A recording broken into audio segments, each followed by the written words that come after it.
Like, I've always been a firm believer of to whom much is given, much is required. Right. If you have that belief and faith in yourself, you're able to accomplish anything. And so that was just like my message. He who bemoans the lack of opportunities sometimes forgets that small doors open up into large rooms. But don't take yourself out the game with grades, because Right. you'll get a C just for showing up. Right. Like, and not causing Exactly. problems. So the same way that you have to, show up and go to class and do your homework and everything like that, that work and extra effort that you have to be the best student, that carryovers and translates to the court as well.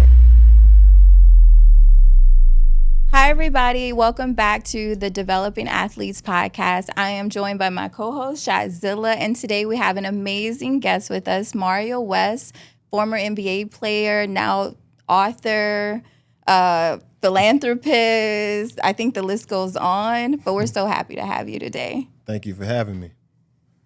So let's jump into it. You ready? Let's do it. You ready? Well, let's start off about let's talk about your NBA career, right? I know you are from Huntsville, Alabama. Is that correct? Yep. Okay. And I remember reading something where you said you felt like you had like a 0.03% chance of actually making it. Why did you feel like that? Yeah, those are just the odds. I think, for, anyone, it's just tough. The journey itself to make it to become an NBA player. And for my route, I wasn't highly recruited. Some say I didn't have much talent, but, with God's grace, I was able to overcome those odds. And so for me, as I reflect and think about that, I don't care. They say numbers lie, but in a sense they do. You know what I'm saying? Yeah. Like Right. if you have that belief Sure. and faith in yourself, you're able to accomplish anything. And so that was just like my message, for what you saw. Yeah, you definitely made it. I even remember reading something where the coach of the Atlanta Hawks, which is a team that I know you play for, he was like, what did he say? He's something about, if you're out there playing against Mario, if you don't really come with it, he's going to embarrass you. Right. That's a good compliment. Yeah. For him to say that meant a lot, but it was one of those things where anytime I stepped on the court, you know what I mean? Like, that's what I had to give, my energy and my passion. You know what I'm saying? So I didn't care if you were the best player. You're going to have to show me. Like, that's something that I just prided myself on, was that being that conditioning, that mindset. Mm-hmm. And so, it turned into positive results. And that's how I was able to make it to the NBA and get on the roster. But more importantly, I was able to gain respect. And that's what one of the things that a man wants more than anything, respect from his peers for his craft and the work that he put in. Right. Let's talk about the work that you put in. How do you believe you actually made it to the NBA? What did it take from you? Number one, prayers. I grew up, shout out to Alberta West, my grandmother that raised me. I grew up, in her home is where my dreams and her prayers, they collided. So definitely by the grace of God. But it was a lot of help, along the way from others. I think anytime that you're trying to advance in life, you have to have this pyramid or tier rather. You have some people who you aspire to be like above you. You have some people on the same level as you. They might not necessarily have the same dream, but y'all hold each other accountable. And then you have some others beneath you that aspire to be like you so that you can pull up. And so that was kind of like my tier growing up. I had uncles and aunties, and I love that. Michael Jordan was my, my GOAT, right? And who I aspired to be like. And then I had some close friends in my circle. And so, of course, you got to put in the work and time and effort. But it was people that helped me along the way to make sure that I had that laser focus.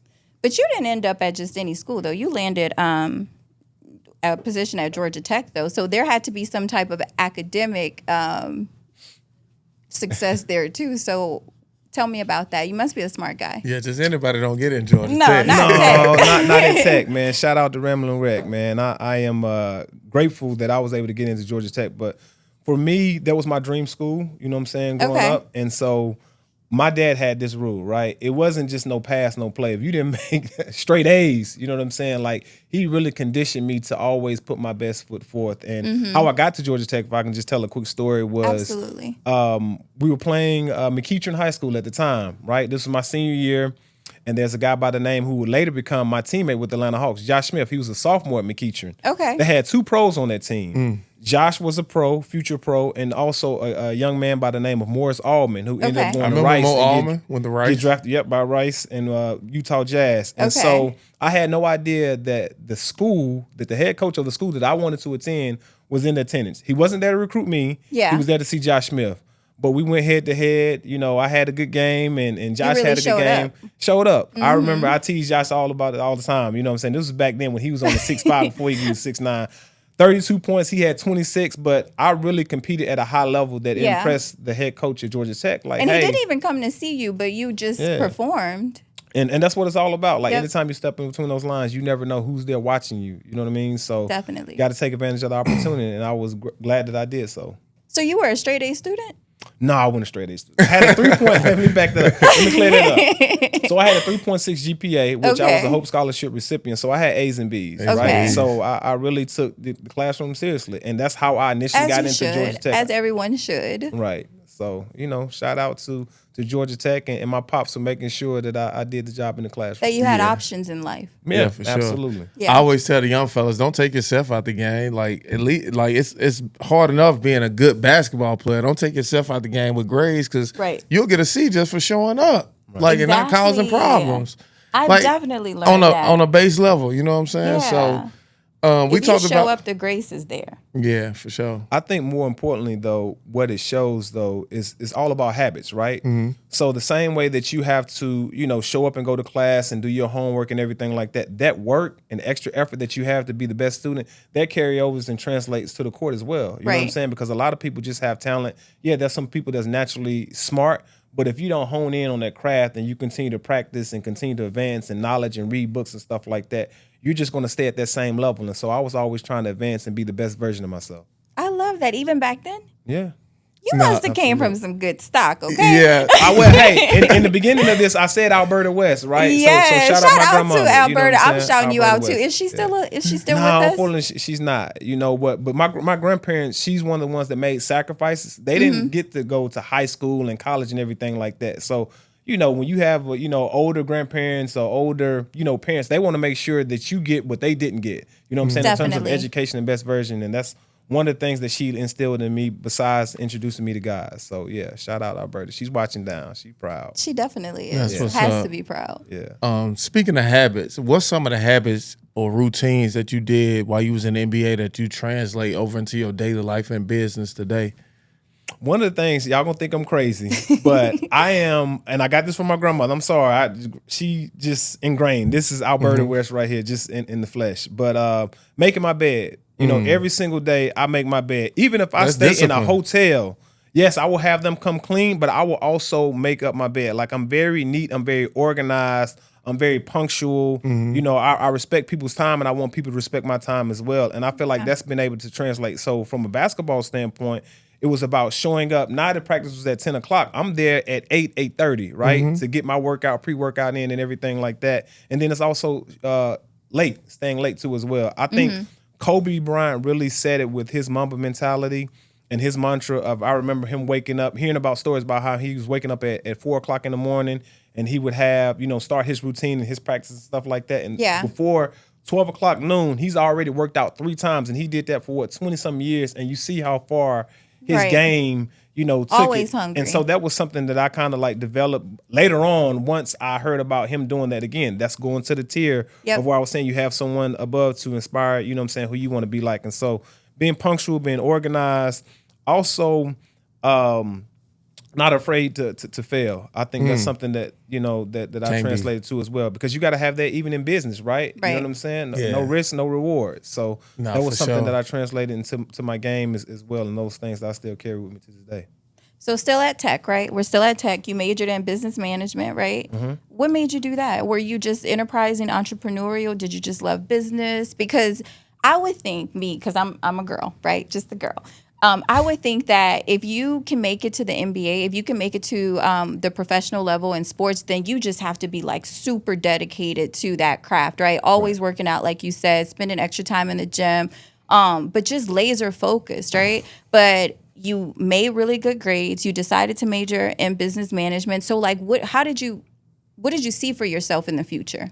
Yeah, well, the first thing that I saw, for me going to Georgia Tech, and the reason I wanted to go to Georgia, it was a win-win situation. Having an opportunity to play in the ACC, a black coach at the time, and then also getting a degree, which I'm proud to say that I got. Like, that was the main thing for me, was getting that degree, having not only that paper, but what that was going to set me up for if basketball didn't work out. Yeah. Like, a lot of people say, they don't have a plan B, and I get that, but my degree was my first. Basketball was something that it was a hope, it was a wish, it was a dream, but I wouldn't even recruit. I didn't even get into Georgia Tech. You know what I'm saying? I think it would have been foolish for me to think like, hey, that the NBA was just, going to work out for me. And so for me, I wanted to get that degree. And the reason I managed in business management, because I always saw myself as want to have my own business. My parents have their own dance studio. Oh, really? So their business have. So a lot of the principles and things, you know what I'm saying, kind of ingrained in me early. Like, hey, if you want to, do you want to work for someone? It's only two things, right?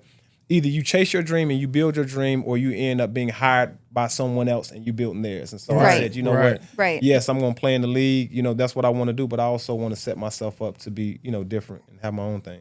Successful one way or another. Speaking of plan B, right? I think you do need to have a plan B, but I think the way it's been ingrained in athletes' heads is like, don't put all your eggs in one basket. Have a plan B, and it come off wrong. Like, we can only play ball for so long, so you do need a plan B. But I just think the way it's been related to us was like, don't put everything over here. Like, no, both can be true. I can go hard over here and put everything I got in here, and then when it's done, I can transition and be successful in my second career. And I just think the way it's been said to us, it came off wrong. But you definitely need a plan B for sure. And people, I think, oftentimes, and I've had to catch myself too as well from this.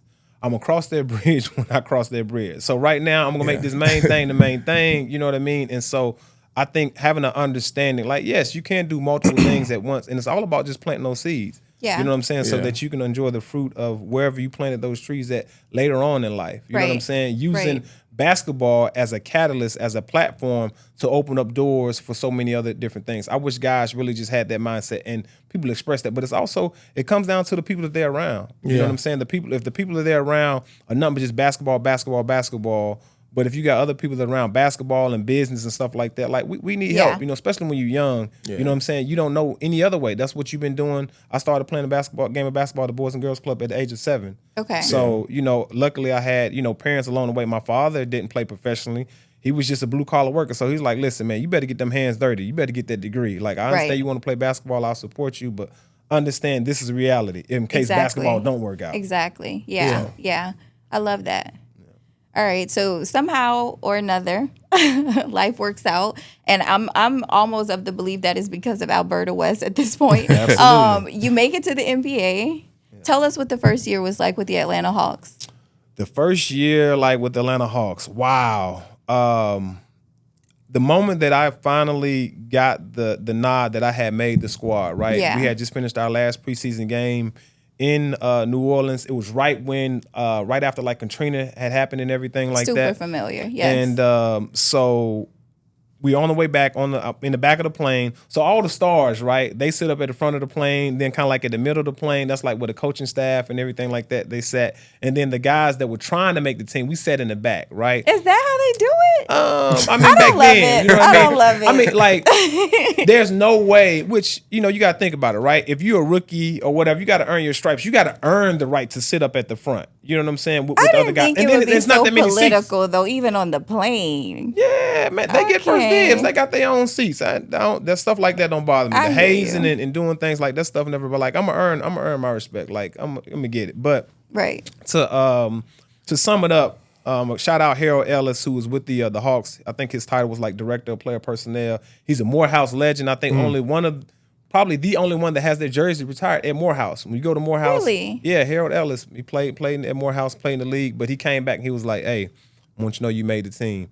It was that moment. If I'm going to describe it and take it a step further, y'all seen this movie Pursuit of Happiness? Yes. Yeah. At the end, where they tell him that he got the job and he's holding all these emotions in, and he walks down those stairs, right? And he clapping. You know what I'm saying? He's emotional. So I'm on a plane when he tells me this. So I keep it cool and everything like that. And at the time, I drove back because at the time I'm still living at home at my parents' house in Douglasville. You know what I'm saying? Oh, and I know Douglasville.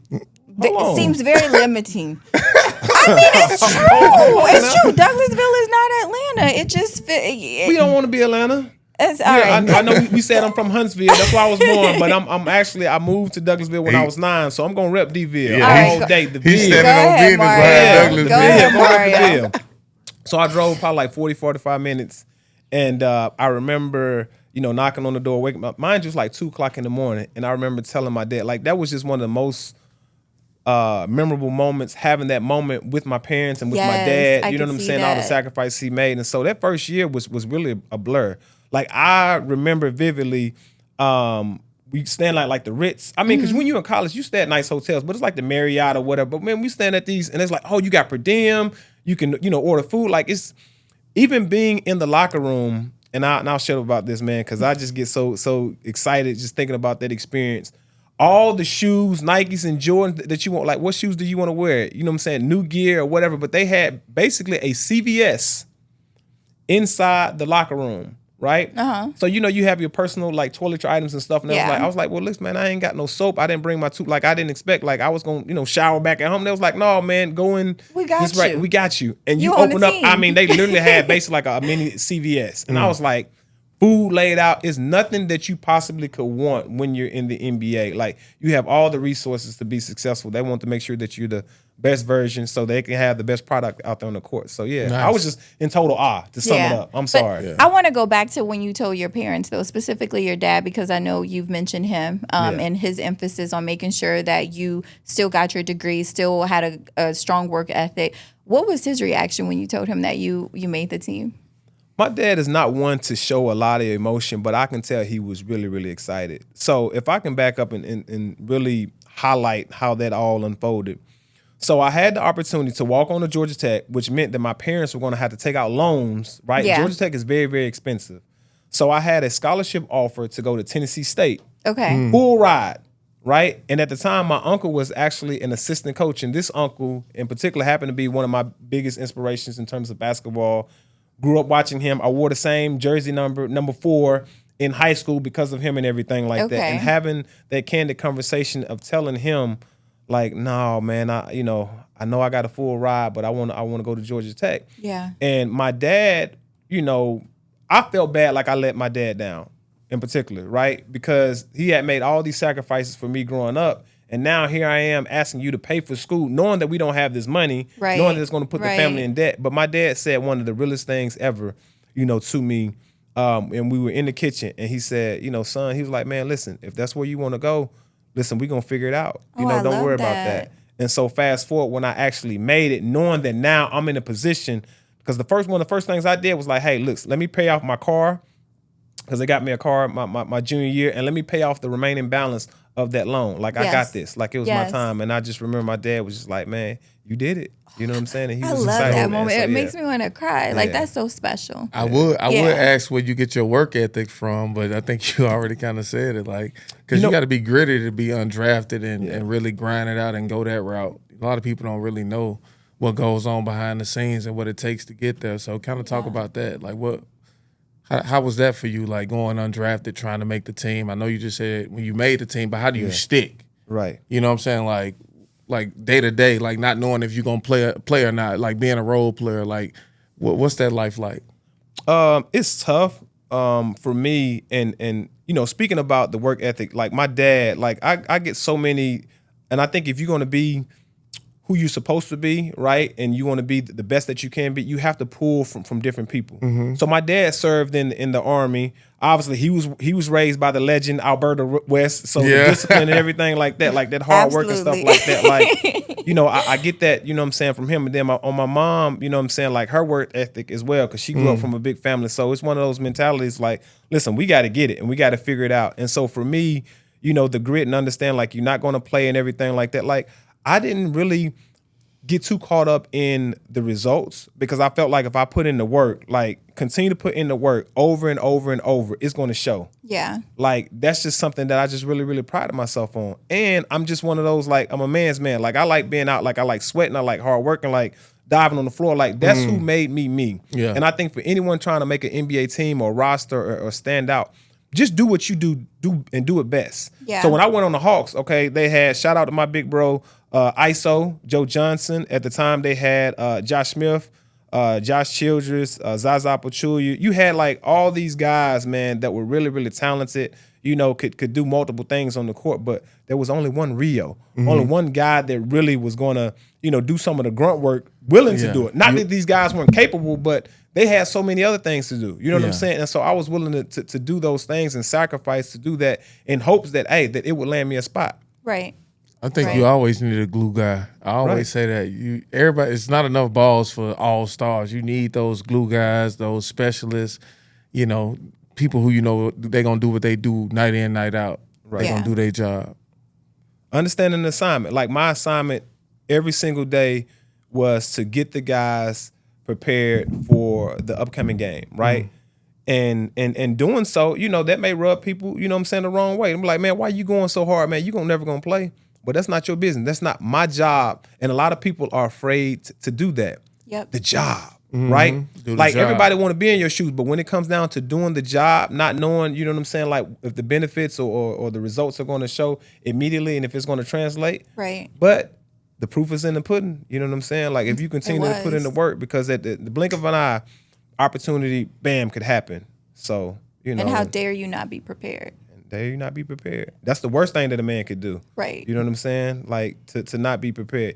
He who bemoans the lack of opportunity sometimes forgets that small doors open up into large rooms. That is from the movie The Hurricane, Carter with Denzel Washington. Okay. Yeah. Okay. I remember that movie. I ain't remember that quote. Oh yeah, gotta check that out. Yeah. Yeah. Love that. So you're now in the NBA. Are you married now? Are you building a family? Where are you? And once you're actually in the league. In the league? Yes. Were you married? Yeah, were you? No? At Is 20, that a thing? At 23, 24, married, from Atlanta, went to Georgia Tech? I don't know. From I don't the know. age. Not trying to mess your life up. Still got a lot more life to live? I am married to the game. Yes, I am married. I'm married to the game of basketball. I'm finding myself, and this is all so new to me. Like I don't have time for no, you know, relationship. That's not even the forefront of my mind. Like my life was so chaotic in a beautiful way, right? Yeah. Me making the team, my contract wasn't guaranteed. Like I'm trying to get to that, you know what I'm saying? That date in January where your contract is fully guaranteed. Like I don't have time for no distractions. I ain't got time for nothing else unless it's basketball. Eat, sleep, and basketball. Right. Like that's it for the time that I was in. Because every time, like I always felt like I had to look over my shoulder, like wondering, like, hey, am I gonna get cut? Am I gonna get released? Is there somebody else coming from my spot? Yeah, so you're on it the was tighter nothing rope. else. Yeah. Right. Yeah. So you got So you gotta handle business. So is discipline required all across the board when you're Absolutely, 1,000%. Okay. Now, no knock against, you know, for those that are, you know, young and married and have a girlfriend and everything like that. But I didn't have a college, you know what I'm saying, sweetheart or anything like that. Matter of fact, the girl I was dating broke my heart. We ain't gonna talk about that.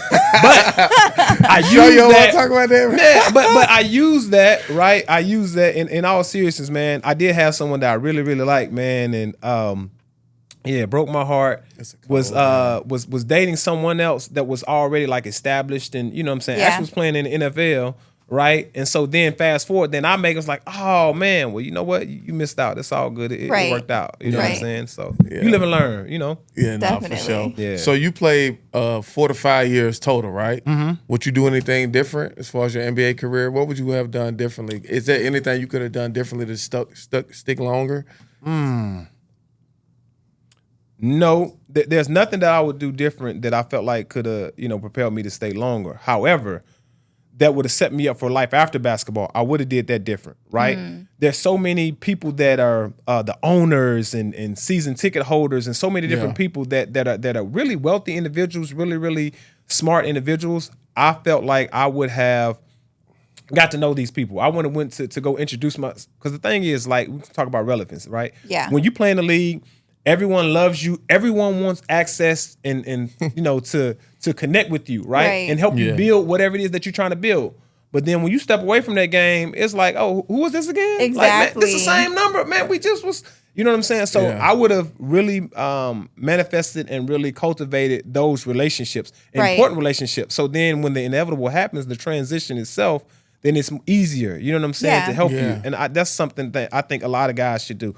Go courtside, shake those hands, owners, donors, whatever, supporters, like get to know all these different people. Go to all those golf charity events and stuff like that. Like make sure that your name is more than just basketball, because it's hard for them to see, you know what I mean? Like once you play the game, unless you show them something else, they kind of, you know, you're pigeonholed. You're in this box, you know what I'm saying? You want them to see them differently, then you got to step outside of your comfort zone. Right. Yeah, that makes good sense. I'm glad you said that, because it's a lot of athletes that need to hear what you just said. Like taking advantage of the position you in right now. Right. I think you said previously the mentality was, I worry about it when I get to it. But if you look at an athlete, we don't have that mindset across the board on nothing else but that. You know what I'm saying? It ain't like you said, hey, I don't got to work on my jump shot. I work on my shit in the game. Like no, you need to prepare. Like just like you need to prepare for after the game because it's a lot of life to live after the ball stop. You know what I'm saying? And it's gonna stop. Yeah, it is. It ain't if it's when. It's gonna stop, and what it's gonna happen whether you prepare for it or not. So you might as well prepare, like you just said, going to those events, shaking hands, going to the pro athlete community events, going to summer league, just building relationships outside of basketball, showing yourself in a different light. Just capitalizing on that moment. Right. Yeah. I think it's very important, even for guys that want to like get into coaching, right, or front office. While you still actively playing, see if you can go and sit in on those meetings. You know what I'm saying? Like right now, they just had the draft. They got summer league, right? So see if you can go and sit in on those meetings so you can understand. Because a lot of guys, they don't really understand the business side of basketball, right? They just play the game, but they don't understand. As Erykah Badu would say, there's the other side of the game. You know what I'm saying? And being able to understand it, and the sooner than later, you know what I'm saying? That's just going to help you. You know what I'm saying? You know, later on in life, like I said, when it inevitably happens. So yeah. So one more thing, Mario. When you retired, describe the first 6 to 12 months. What was that first year like when you retired? You was in transition. Don't make me cry. Whether you prepared or not, like what was that like? Because I done had some partners going depression, heavy drinking. Yeah. They start partying, but then ain't no money coming in and it's all going out. So it's just a matter of time. I don't give a fuck how much money you made. If somebody can blow 100 million, you can blow 10 or 15. You know what I'm saying? So, I mean, like I said this on previous pod, I spent my first $1 million in 4 months. You know what I'm saying? But I spent it on investments though. Okay. But it was still gone. You know what I'm saying? That's what I'm just. It ain't what it used to be. Yeah. You know what I'm saying? That's a great question. I would summarize the first 6 to 12 months as this is me, right? I have this abstract mind and think, so hopefully this will make sense to y'all. But Batman versus Bruce Wayne, right? Makes great sense. So Batman, right? 7 o'clock, you know what I'm saying? You put on a uniform and you go out and perform and everything. And that's how everyone sees you. Yep. Most of the games at night, you know what I'm saying? When does Batman come out? Oftentimes, you know what I'm saying? At night, right? Yeah. And who Batman is and who his real identity is, he's actually Bruce Wayne, right? And so very wealthy individual, got all these businesses and things set up.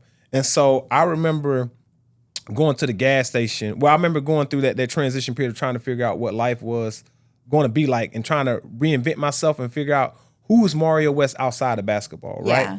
And going to the gas station, getting gas at 7 o'clock in the morning, right? And I'm like, man, I got a hoodie on, I got shades. Like I'm basically trying to, I don't want to run into no anyone because I hated the question, hey, man, that's Mario, man. You from, man, I remember you when you played with the Hawks and such. I hated the question of tough, what are you doing now? And not be doing nothing and not knowing when I'm going to be doing something, like not knowing what the future look like, that uncertainty. Right. And so the Batman versus Bruce Wayne complex comes from they are used to you being or seeing you as Batman, right? Right. Now you fast forward in those first 6 to 12 months, you know what I'm saying? I'm running into people, whether that's, man, at the grocery store or going to the movies or whatever. I'm like, God, like, how am I just running into these people? They expect you to be Bruce Wayne. So when they ask you the question, they're like, well, man, how you not doing nothing, man? I know you straight, man. You played in the league. Yeah. Like they automatically assume that you're Bruce Wayne. You know what I'm saying? That you have that. Yeah, they see you as a superhero, and then they think like, well, man, you played in the league. You know what I'm saying? You should have no cares in the world. And that could be so far from the truth. You should be rich for life. So I was dealing with that whole identity. You know what I'm saying? I was fortunate enough that I've never had the device, you know what I'm saying, of getting, you know what I'm saying, into drinking or smoking or anything like that. Yeah. Like I just really kind of like isolated myself, you know what I'm saying, from the world and just tried, you know what I'm saying, figure out. But it was a struggle. It was a struggle mentally and emotionally more than anything for me, you know, and trying to figure that out because you no longer can compete at a high level. You no longer have that natural high of playing the game, but then also those checks come small, man. That's the biggest. Okay, hurdle. Let's talk about that. You know, you got to think like what Kevin Hart say, man. Let me transfer some over from my check it. Let me try to figure it out, baby. Let me try to figure this out. Hey, that money funny. That first in the man. I'm telling you, when that money funny, you like, dang, why you laughing like that, man? Because I'm over here crying. Like, the money is, you know what I'm saying, but that's a part of it, and you learn a lot, and you learn a lot about family and friends and people who are, you know what I'm saying, like really there for you. You know what I mean? And so And the thing that helped me get out of that was, again, having those people above me, Yep. you know what I'm saying, that kind of had been there to kind of like, hey, these are some things that you should do. Go back and have these conversations with your former coaches and, you know, former teammates and stuff like that. And just start, you know what I'm saying, trying to figure it out. Like, that's a part of the process. We all go through it. Hey, if you out there and you want to learn how to do real estate development, whether it's building single houses, communities, or tiny home communities, join the Post Pro community today. I'm in there giving game. I'm walking you through all of our $60 million in developments. I'm showing you everything. I'm connecting you with the vendors. We're doing property walks, the whole nine. Click the link below and join today. So you have this, you have your degree, right, from Georgia Tech. Now you have this experience in the NBA, and then you also have these relationships that you can cultivate outside of the NBA, right? How do you think all of that combined help get you to where you are now? You have the Mario West Foundation. We'll get into the book later, but tell us all, like, how all of those things together help get you to where and who you are now. Well, I think it's what they say, your network, right? Or your net worth, rather, is a direct correlation of your net worth. Yes. Right? You know what I'm saying? And the people that you have, you know, surrounding you and giving you advice and things like that. Because it's a lot of people that, you know, are reservoirs, right? They hold on to information. They're not a river. They're not free flowing. You know what I'm saying? And those are the people that I want to be around. Like, if you know something, put me on. You know what I'm saying? And then vice versa, I'm gonna do the same thing. And so the relationships that I cultivated, and it's just like organic, right? I can call my former coach, you know what I'm saying, Mike Woodson. Shout out to Mike Woodson, like a bonus dad, man. Love him. We have a great relationship. So whether it's dealing with something like, hey, I got this particular project going on, or can you make a phone call or speak on my behalf? So I'm gonna show you the prime example of just God's grace and the importance of cultivating relationships. I kid you not. Hear me out. I was working at Georgia Tech. I did that for 3 years as a director of player personnel. At the time, I'm pursuing a coaching path, coaching career, right? Okay. So I did that for 3 years, felt like I had hit the ceiling and I wasn't going to get promoted or get the fair opportunity to actually be an assistant coach. So I took a leap of faith, had a conversation with the head coach. Shout out Josh Passion, who's now the coach, head coach at UNLV. Forever grateful for him, you know what I'm saying, giving me the opportunity. Had a candid conversation and said, hey, you know what? I think I want to, you know, look into doing, you know, something else. Really didn't know what that was. Literally took a leap of faith. Yeah. Was like, hey, I'm going to maybe try to get into scouting, or maybe, you know what I'm saying, I'm going to try to, you know, figure out another path to kind of get into that assistant coach position, right? Yeah. The position at the NBA Players Association, there was a position open for the director of off the court. Okay. And basically a transition program, helping guys figure out life after basketball.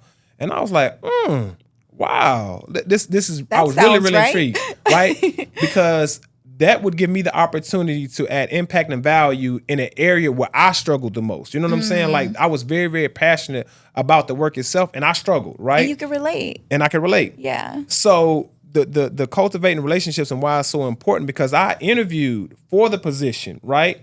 And I felt like I did, you know, pretty good, you know, in the interview process. And this was at the end of October. Okay.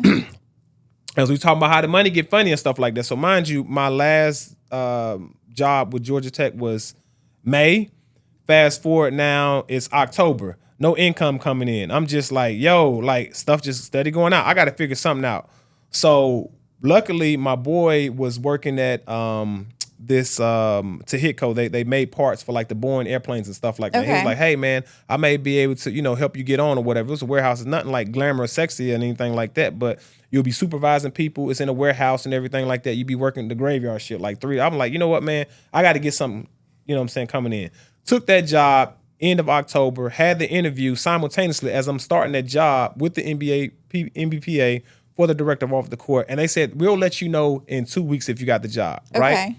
2 weeks have gone by. It's now Thanksgiving. I'm like, God dang, man, like, what's up? Like, y'all, you know what I'm saying? Like, I reach back out, crickets. You know what I'm saying? Like, no one would even pick up my phone or respond to my email like, hey, I just want to update about the job. Right.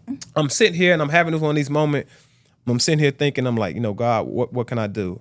I go on Hoops Hype oftentimes to get like my updates, you know what I'm saying, about what's going on in the league and everything like that. And I just had saw that Isaiah Thomas, the legend Zeke, had signed with his Champagne, Sherlon Champagne. He had like a partnership with the NBA Players Association. Okay.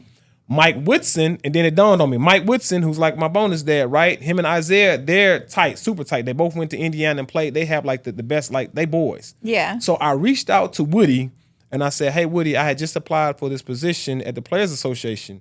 I said, do you mind reaching out to Isaiah and asking him if he would speak on my behalf? I've only met Isaiah prior to that time once, and that was actually when Woody was assistant coach with the Clippers. Okay. And they were like at Geo's or something like that. Woody told me to pull up, and as I'm leaving, Isaiah pulls up in the limousine, and I asked him to take a picture and everything like that. So he don't know me from anywhere, right? Yeah. Based off his relationship with Woody and what Woody asked him to do, he made the phone call. I kid you not. I was sitting there working that graveyard shift, man, in the warehouse. I'm like, God, man. And I get a call. So I'll go back in the back and it was like, hey, Mario, this is actually the executive director, Michelle Roberts. Shout out to Michelle Roberts. She was like, hey, this is what she said verbatim.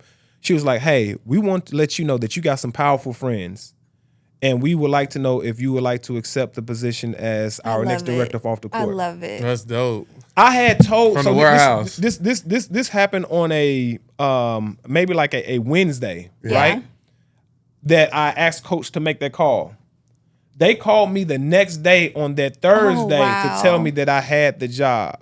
So that's to my point. I'm sorry for this long story, but I'm provide context of how cultivating relationships and stuff like that, because that doesn't happen. Yes, and you've been trying. It's not like you weren't checking. He knew how hard you worked. Where the updates were. Yeah. I mean, why wouldn't nobody hire you? I mean, if I saw how you played on the court, you was a hard worker. Like that shit transferable into the business world. Definitely. So yeah, it's important. It's not just one of those things like hey and bye. Like I make sure like when it's Father's Day, when it's his birthday, like randomly, I kid you not, I would just text Woody like I love you. I was just checking in on you.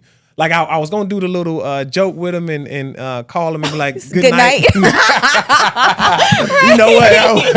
There's only a few people I think I can do that with. I can do that with, and maybe not judge me. I think I can do that with my boy Breon Rush, and he might not judge me, man. But other than that, man, there's some guys that be like, "Man, what you all right, Rio?" Like, nah, man, I'm definitely saying that. Hey, you good, bro? Yeah, shit, good. Let's go grab a drink. Yeah, let's go. Yeah, just want to say good night. Just want to say good night. I love it. I love it. So you have the Mario West Foundation. Tell us about the impact that's having in the community. Yeah, so with the Mario West Foundation, like I've always been a firm believer of to whom much is given, much is required. And so me coming from poverty, I was homeless. Like all the things that I do is something that was deeply affected, like that I experienced in life. Right. And so I'm proud to say that 7 years of giving out scholarship grants to high school students at Douglas County. Okay. We just did that back in May. And also this will be my 3rd year, if I'm not mistaken, of giving out classroom impact grants to teachers. Really? Yeah, as well. And so I do a lot to feed the homeless. So I do some major events, right? One being feeding the homeless for Thanksgiving. Okay. I give them hot meals. It defeats the purpose, if they're homeless, to give them a cold turkey. Yeah. What is that going to do? So I make sure I give them a hot meal, even if it's for that day. You know what I'm saying? I give them hot meals for Christmas. Like that's about giving, the spirit of giving, right? Right. So for Christmas, I give them, I order like stockings in bulk. And so I give out in the stockings, hats, scarves, gloves, socks, toiletry items, that I order in bulk, and I put that in the stocking. Yeah. And then I also feed them something hot as well, so that they get an actual gift and some food. You know what I'm saying? They out. And now I'm actually preparing for my back to school event. Okay. For the kids. I'm back at my middle school. One thing that I'm also really, really proud of too as well, this is I think we just did my 3rd year of taking kids from my middle school that they might not have the best, home environment or whatever. Sometimes, people like wonder why kids are acting out, in school or whatever, and you never know what they're going through, behind the scenes. Right. So kind of started this incentive or program where like, hey, if you guys can stay out of trouble, I'm going to take you guys to your first NBA game, right? And so we just took them to the Hawks game. And to take it a step further, shout out to the Atlanta Hawks as well. They support the foundation, but they took it a step further. They actually invited the students that I took in the little tunnel. So as the players are walking out, for the game, everybody got to put their hand out, you know what I'm saying? And one of the kids, you know how it is for kids. Oh, I'm never washing my hand again. Like that experience or reaction right there made it all worth it. And the parents, you know what I'm saying, would send me a message like the next day, like, hey, just want you to know, keep doing what you're doing. my kid didn't sleep the night before. Like that's all they could talk about was going to the game and, you know what I'm saying, that whole experience and stuff like that. So I'm just, you know, just really blessed to be in the position that I am, and the God has given me the platform and the resources to give back and to make an impact. And that's what the Mario West Foundation is about. It's one, promoting education, you know, diversity and empowering, you know what I'm saying, the youth to defend their dream. Yeah, no, that's dope. Next time you feed the homeless around Thanksgiving, give us a heads up. Definitely. We'll be out there with you. All right. And if we can't make it, you know, if it's a scheduling conflict, we'll put up. Okay. And rock with you on that. So appreciate that, we man. Definitely down with that for sure. Do you think you would have the heart that you have to give back if you hadn't experienced like some of the different challenges that you have? Because when you first started telling your story, it sounded like you came from such a strong foundation, right? And where you may have lacked to some degree financially, it sounds like you were just surrounded with love and just really strong morals, and you were poured into by your family. But so I would think that, okay, you're solid, you're pretty whole, right? But it sounds like even later in life that you experienced some things that I imagine had to be humbling, especially after coming out of the NBA and people having all of these different expectations of you, right? And I know that all of that is like internal work happening. You know what I mean? When things like that happen. Do you think that what you experienced later in your adult life helped propel you to be who you are in the Mario West Foundation and just kind of have the heart that you have to give back? Or do you think that maybe that stems from childhood?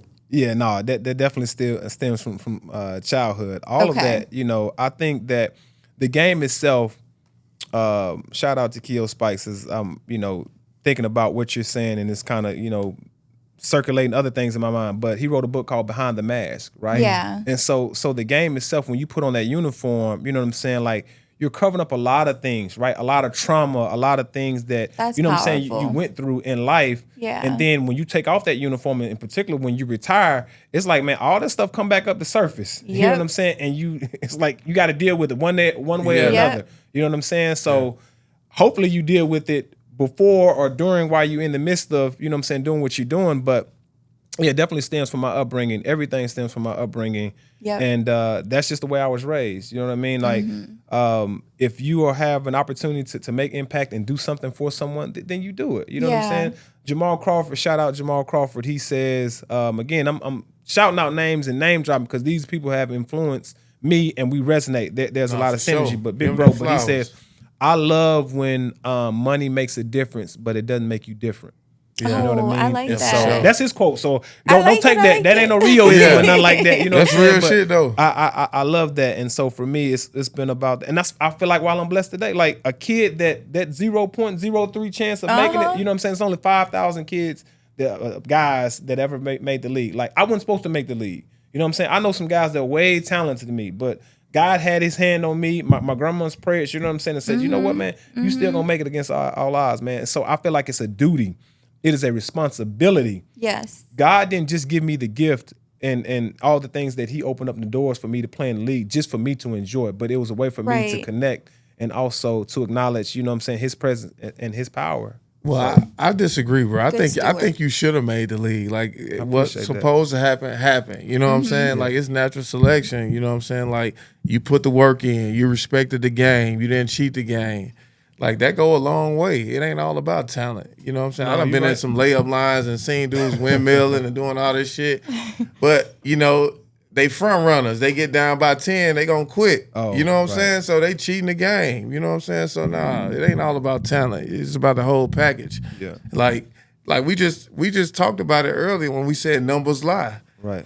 We been through the combine. They taking all the measurements, what you run. Like who measuring who gonna quit on you? Right. When the shit get tough, they ain't measuring that. Right. Yeah. You know what I'm saying? So like, nah, you supposed to make it. I think to add to that is it's the character. You know what I'm saying? That's what really, you know, separates in a lot of players, you know, especially with talented players, right? It's their character. As you mentioned, are they gonna quit when you down by 10 or whatever, you know what I mean? Or when you up, are you a front runner? And so for me, the things that were instilled in me early was never to quit, always give your best, and, you know, just to go for what you want. Yeah. You know what I'm saying? Like, I've never been one of those people that say, you know what, oh, man, I can't do this or I can't do that, despite what everybody else says. You know what I'm saying? And that's just a way of life and how I adopted into what I wanted to do, and that's how I was able to accomplish what I wanted to accomplish. Resilience. That's what's up. You gotta have it.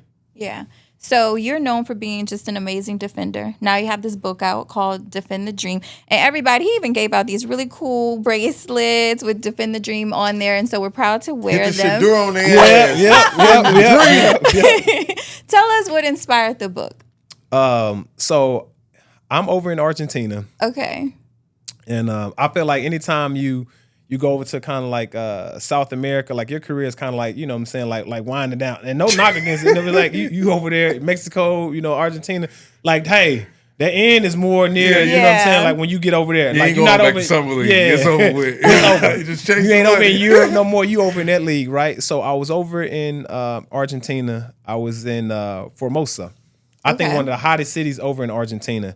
And I'm 31 at the time, and I'm playing really, really well. Like I got this little bounce. Like I'm jumping like, when I won a slam dunk competition in college. You know what I'm saying? I remember that. That's how I'm playing. And I remember one of my big brothers telling me when he tore his Achilles what that whole thing was like, and it felt like someone had kicked him, and what I'm saying, someone shot.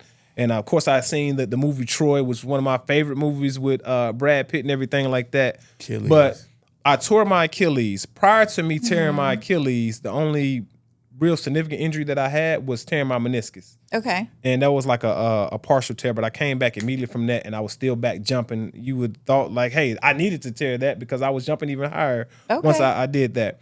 At that moment, though, when I tore, I think sometimes when things happen in our lives, you know what I'm saying? We like, whoa, me, why me? At that moment, I didn't question God and say, why me? I said, okay, what do you want me to do? I remember having my leg propped up in the bed. Yeah. And I asked God, okay, what do you want me to do now? Right. Like, I'm not mad. I'm not like, oh, well, you know what I'm saying? Like, God, what do you want? And at that moment, he spoke to me and said, it's time.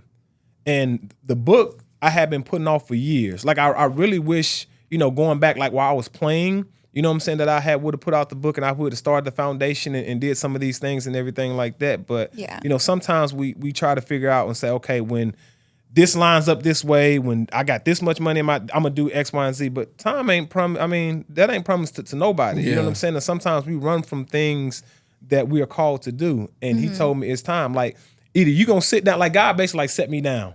You know what I'm saying? It was like, listen, it's time. You're going to do what I want you to do. And so the book was really just about my journey, the things that I had to overcome. I think oftentimes that you think it's a straight path to your dreams, but you're going to have to overcome some obstacles. Inside the book, it is also a workbook for the reader to answer questions in real time. So the book is faith-driven. It's not a book about basketball. That just happened to be my dream. But it talks about my mom being incarcerated, my mom having a drug abuse problem and being absent from my life. My father was absent only because he was in the army trying to provide for my family. Yeah. And my grandmother, Big Mama, you know what I'm saying, stepping in and raising me. And those were some of the early on obstacles and things that I had to overcome to make it to defend the dream. And when you have a dream, you got to hold on to it. You know what I'm saying? And the same principles that made me a defender and things that made me known to get recognition, that's what the book is. You know what I'm saying? That. You got to incorporate that. So I'm a total church girl. And I remember hearing recently my pastor saying, God built you for the storm.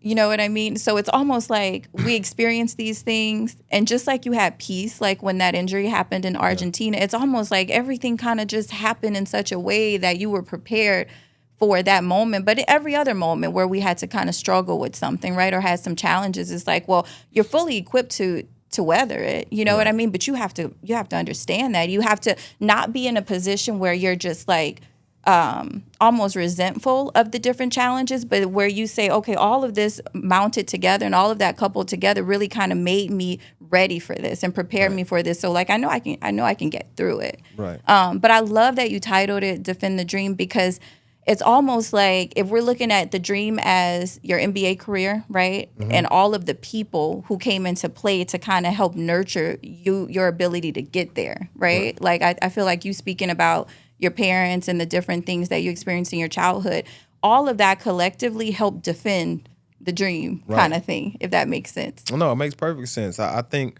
I'm a baker, right? And when I say a baker, like I challenge anyone here on set or whatever, you know what I'm saying? red velvet cake. Oh scratch. my God. I do a peach cobbler.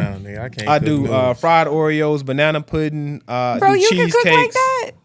Hey, that's the Chef Alabama. Rio. Yeah, Chef that's Rio. the Georgia. Hey, man, we or put that's them the on the Post Alberta. Network, Okay. man. Chef Rio, man. Get them a kitchen. But when you I'm gonna speak on to answer that or to add to that, right? Yeah. So the red velvet cake, right? You take 2 or 3 eggs. You got the buttermilk. You got the chocolate cocoa powder. You got the How do you oil know and these vinegar. things? You got for the icing, you got the cream cheese, and you got the confetti sugar and stuff like that, right? You got all these things. Individually, I'm gonna ask y'all a question, right? These are Okay. some of the ingredients that go into the red. Oh, and that. So what makes the red velvet the food coloring? Because basically it's a chocolate cake, but then you got to take the red food coloring dye to turn it red, right? So take the red food coloring, the vinegar, the eggs by themselves, the buttermilk, the vegetable oil, and the distilled vinegar. Would you consume that? How would you take that by itself? No, Just it's That's right. unpalatable. Would you? But when you mix all those ingredients up together, right, and you put it in the oven at 350 for 45 to 50 minutes, man, it's unbelievable what God can do. So all these things individually may be unpleasing or unattractive. Yeah. But when you combine them, you know what I'm saying? Like Right. the wonders of God's anointing and things that he can do. So the things that you mentioned that were unattractive, unpleasing, and also hurtful that I dealt with my mom and other things individually by taste itself, good. it didn't taste good. But when you put all that together, you know what I'm Yeah. saying? Formulated who you are. Yes. Yeah. And that's what it did. So For sure. That's that red velvet. That was one of the Just best gave y'all, analogies I've ever hey, heard. you know man. what I'm saying? saying, the I fact know a that little he just something laid now. out that I don't know a recipe, lot, okay? but what I do know, I know a Is little that bit. red You know what I'm velvet saying? That was Yeah, dope. I do know Everything something. coming together to formulate Yeah. the finished product. I love and you it. got grit. You Yeah. got an NBA career. You got a post NBA career. And the sky's the limit from here, man. It's crazy. Yeah. I want to get into like a rapid fire round while Okay, I ask you a let's couple do it. questions. So, first question: who's the best player you ever played with? Best play. Ooh. Hey, and people done cheated and they done named multiple people. But no, I mean this hands down. It's no question. ISO, Joe Johnson. ISO. Ain't no- Okay. man, Joe had such a profound impact, and I tell him, you know what I'm saying, like randomly when I'm a person that's of gratitude. I'm a man of gratitude, right? And Joe's very quiet, you know what I'm saying? Just show up, just do his work, man. But he had such an impact, on my, brief career that I had in the NBA. Just watching him every single day and how he went about from a business standpoint, from a Yeah. professional standpoint. And I just tell him, like, look, man, like you made me who you helped develop me and make me who I am. You know what I'm saying? The best version of myself as well, man. And shout out, ISO, man. Like that's my guy. But yeah, he's the best. Nah, that's for sure. That's I before I go to the next question, I probably say that's probably the best player I played against too. I went to Little Rock, Joe from Little Rock, so we used to play against each other in the summers, and you don't see back then. I wasn't seeing too many 6'8" guards, so Right. I was a defensive player, like specialist. So I'm like, I'm out here getting frustrated. Like, man, how this nigga getting this Joe shit different, off man. right here? You know Joe what I'm saying? different. But no, that's probably one of the best players I done played against. Lou Will, probably the best player I done played with. But second question for you: who's the toughest guard that you had to cover? Who's your toughest? Kobe Bryant. Yeah, Kobe. What he do different than everybody else? Kobe, I mean, for one, his mindset, right? Guys like Kobe, right? There's several guys that kind of have like that killer instinct and mindset, but you got to keep in mind, I'm 6'4", Kobe's 6'7". So even when he shoots, he don't even see the contest, right? His footwork, I think, also separated him because I also felt, really confident in my, there's a clip on YouTube where Kobe gets the ball and I'm guarding him. And this game is so special, and I can talk about that later, but this game is really, really of high significance and everything like that. Because number one, I'm playing, and I don't play a lot, but then now I'm guarding Kobe Bryant, who's like one of my idols, right? I'm getting up into Kobe, I'm guarding him, and you can tell the crowd is getting up into it and everything like that. They're on their feet, they're cheering and everything like that. Like you can feel like the electricity in the gym, and I knew what he was gonna do. I knew so for me, like, you know how they say don't play with your food and anything like that. Like I'm one of them guys, you can't play with the ball in front of me. You know what I'm saying? Because I'm going the key for me is like when you bounce the ball and then it comes up, that's when I'm getting in there, like my reflection. You know what I'm saying? And I got long on, like I'm timing it. Yeah. You know what I'm saying? And I'm getting in there. So most guys, they don't really, you know what I'm saying, try to pat, you know what I'm saying, in front of me like that. So I knew he was going to turn to the side and I knew he was going to go to that fadeaway. But that just goes to show how special and how gifted he was, because he hit me with a move that I already knew he was going to do and made it.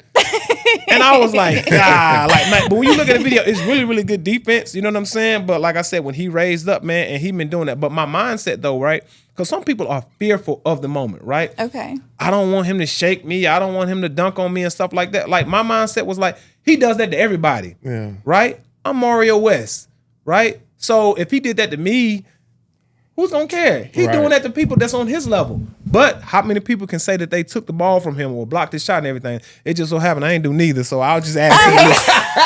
Hey, you had me for a minute. I was just adding to the list. I love it. You are so funny for that. Splash. Hey, same thing. Mario, Luigi, Koopa, anybody. Yeah, same thing. Same result. Yeah. It is what it is, man. You know, hey, take it. Nah, that's what's up. That was funny, bro. You had me. Yeah. You had me too. Oh my God. Telly, take us away, man. Rio done gave us so much game, man. You did. So everybody, where can they find your book if they want to purchase it? Oh yeah, go to mariowest.com. Okay. Yeah, go to mariowest.com. You know, grab the book, and I appreciate the support. You know, let me know what they think. They can follow me on Instagram, MarioWest6. For my non-profit too as well, the Mario West Foundation Inc.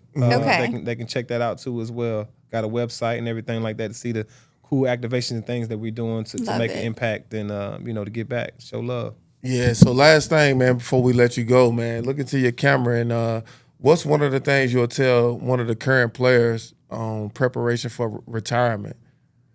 What's one thing? I would tell them, as you're preparing, like while you still playing the game, think about, and which is hard, right? It's really hard for them to take this, what they've been doing their whole entire life, to think about something else.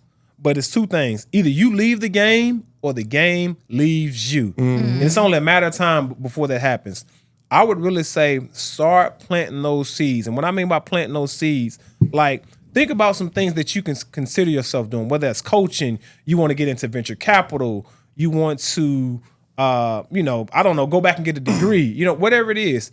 You need to make sure, again, I'm going to tell you two things. Make sure that you got that tier, the guys who you inspire to be like, you know what I'm saying, on the court, you know what I'm saying, and then off the court as well. There's a lot of guys that are still actively playing the game that are doing some phenomenal things in terms of business, off the court, and really, really like they don't even need the game. No, I read something about Pat Connaughton, and he has like a $500 million real estate company or portfolio or something like that, right?